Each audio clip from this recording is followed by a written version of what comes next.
کے شیطان کے قریب ہو رہے ہو، اللہ کرے آپ کو ولیوں کی معرفت نصیب ہو اور آپ ولیوں کے دامن سے وابستہ ہو، جیسے آپ کی آباء و اجداد وابستہ تھے، جیسے ہمارے بزرگان دین وابستہ تھے۔ ایک مرتبہ حضور غوث پاک کیسے مریدوں پر توجہ ہے، وضو فرما رہے ہیں، وضو کرتے کرتے اچانک سرکار غوث پاک نے اپنی کھڑاؤں سمجھتے ہیں، وہ وضو کرتے وقت تو صوفیاء کرام ایک چپل پہنتے تھے، سمجھانے کے لیے چپل کہتے ہیں، اس کو کھڑاؤں کہتے ہیں، وہ چمڑے کی نہیں ہوتی تھی، کیونکہ چمڑا جو ہے وہ پانی لگتا ہے تو خراب ہوتا ہے نا، تو اس وقت اکثر وضو کرتے وقت یا کسی بھی وقت صوفیاء کرام عاجزی کے طور پر لکڑے کی چپل پہنتے ہیں، اس کو کھڑاؤں کہتے ہیں۔ اس میں کوئی جو ہے وہ تسمہ وسمہ نہیں ہوتا، بلکہ ایک کیل کی طرح ایک اوپر سے ایسے وہ بنا ہوتا ہے اور اس میں انگوٹھے اور اس کے بازو کی انگلی گھس جاتی ہے تو وہ اس سے آدمی چلتا ہے۔ حالانکہ اس کو پہن کر چلنا بھی بہت آسان نہیں ہے، لیکن اکثر صوفیاء کھڑاؤں استعمال کرتے تھے۔ ابھی بھی ہندوستان میں کچھ صوفیوں کو آپ دیکھیں گے تو وہ کھڑاؤں پہن کر کے چلتے ہیں۔ اکثر کھڑاؤں پہنا ہوا میں نے جو وارث بزرگ ہے نا، وارث پاک کے جو احرام پوش بزرگ ہیں، میں نے ان کو اکثر کھڑاؤں پہنتے دیکھا ہے۔ چلنا کمال ہے، لیکن اس میں ہم اپنے جیسا آدمی تو چل ہی نہیں پائے گا، گر جائے گا، وہ پیر ادھر ادھر ہوں گے۔ لیکن بہرحال اللہ والوں کی شان ہے، وہ لوگ جب گناہوں کے معاملے میں نہیں پھسلتے تو زمین پہ چلنے کے معاملے میں کیسے پھسل سکتے ہیں۔ تو سرکار غوث پاک نے کھڑاؤں پہن رکھی تھی، وضو کرتے ہوئے سرکار غوث اعظم نے اچانک اپنی کھڑاؤں کو اٹھایا اور اٹھا کر ہوا میں پھینکا۔ جب آپ نے ہوا میں پھینکا تو وہ ہوا سے پھینکنے سے نیچے نہیں آئی، بلکہ وہ ہوا میں گم ہو گئی۔ پھر دوسری پھینکا، وہ بھی ہوا میں گم ہو گئی۔ آئی گئی بات ہو گئی، جو طلباء آپ کے شاگرد اور مرید آپ کو وضو کرا رہے تھے وہ حیران ہوئے کہ پیر صاحب نے کھڑاؤں پھینکی کہاں، لیکن غوث پاک کی ہیبت، غوث پاک کا روب، سرکار غوثیت ماب کے ادب کی وجہ سے ان کے اندر ہمت نہیں ہوئی، حوصلہ نہیں ہوا کہ وہ پوچھ سکے کہ مرشد آپ نے کھڑاؤں کہاں پھینکی اور وہ گئی کہاں۔ بہرحال آئی گئی بات ہو گئی۔ اس کے بعد چند دن گزرے تھے کہ سرکار غوث اعظم اپنے طلباء کو درس دے رہے تھے، حدیث کا، قرآن کا، جو بھی پڑھا رہے تھے۔ ایسے میں کچھ لوگ آئے اور آنے کے بعد وہ کھڑاؤں بارگاہ غوثیت میں پیش کی اور پیش کرنے کے بعد کچھ تحفے اور تحائف بھی پیش کیے۔ تو جو شاگرد تھے، مریدین تھے، وہ پہچان گئے یہ کھڑاؤں تو مرشد کی کھڑاؤں ہیں، یہ کھڑاؤں تو سرکار غوث پاک کی کھڑاؤں ہیں۔ تو ان لوگوں نے اللہ اکبر یہ منظر دیکھا تو جان گئے۔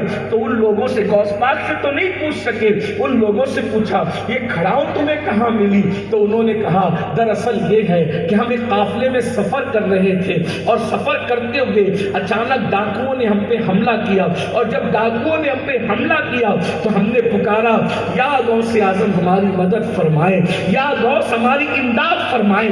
تو جب غوث پاک کو ہم نے پکارا تو اچانک دیکھا کہ یہ کھڑاؤں ہوا میں اڑتی ہوئی آئی اور ڈاکوؤں کے سر پہ پٹا پٹ پڑی اور ان کو قتل کیا، اور سارے ڈاکو اس کھڑاؤں سے مر گئے۔ ہم سمجھ گئے جس کو پکارا تھا مدد کے لیے، اللہ کی طرف سے، اللہ کے عزت سے، اللہ کی عطا سے اس نے ہماری مدد کی ہے۔ اور پھر ہم نے اپنا سامان سمیٹا، کھڑاؤں چوما اور مرشد کی بارگاہ میں یہ لے کر کے حاضر ہوئے۔ یہ غوث پاک اپنے مریدوں پہ نظر رکھتے ہیں۔ اب آپ سوچ سکتے ہیں، آپ کے ذہن میں بات آ سکتی ہے کہ آخر انہوں نے اتنی دور سے پکارا، پھر غوث پاک نے سن کیسے لیا؟ یہ آپ کے سامنے مسئلہ ہے، کیونکہ شیطان وسوسہ ڈالتا ہے، کوئی اتنی دور سے کیسے سن سکتا ہے؟ تو اب میں آپ کے سامنے ایک قرآن کی آیت کا حوالہ دیتا ہوں اور ایک حدیث پاک بخاری شریف کا حوالہ دیتا ہوں تاکہ آپ کو سمجھنے میں آسانی ہو۔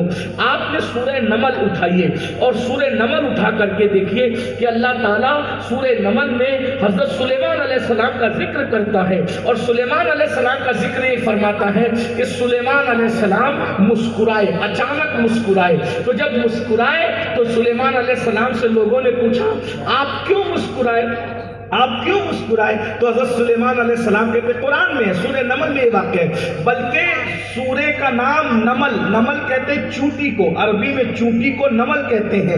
اس سورت کا نام نمل اسی لیے پڑھا کہ اس سورت کے اندر یہ واقعہ موجود ہے. تو حضرت سلیمان کے تبسم کرنے مسکرانے کی وجہ پوچھی تو سلیمان علیہ السلام کہتے ہیں میں اس لیے مسکرا رہا ہوں کہ یہاں 3 میل کے فاصلے پر کچھ چوٹیاں ہیں.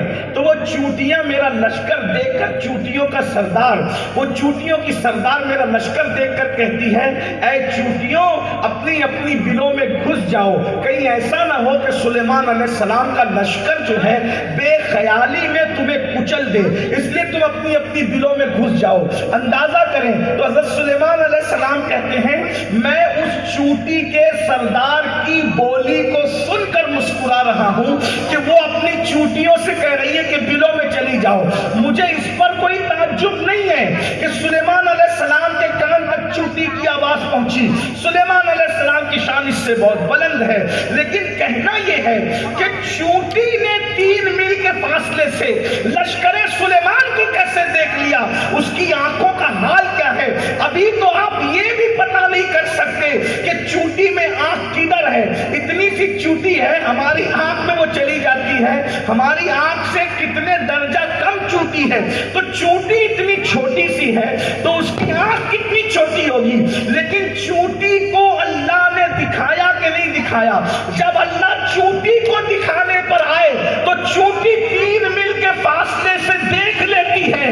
اگر اللہ اپنے نبی کے بیٹوں کو, اپنے ولیوں کو دکھانے پر آئے تو اللہ کا ولی کتنی دور تک دیکھ سکتا ہے. لوگ چوٹی کو تو مان رہے ہیں لیکن اللہ کے ولی کو کب مانیں گے. چوٹی کو اللہ نے دکھایا. دیکھو بات ولی کے دیکھنے کی نہیں ہے, بات اللہ کے دکھانے کی ہے.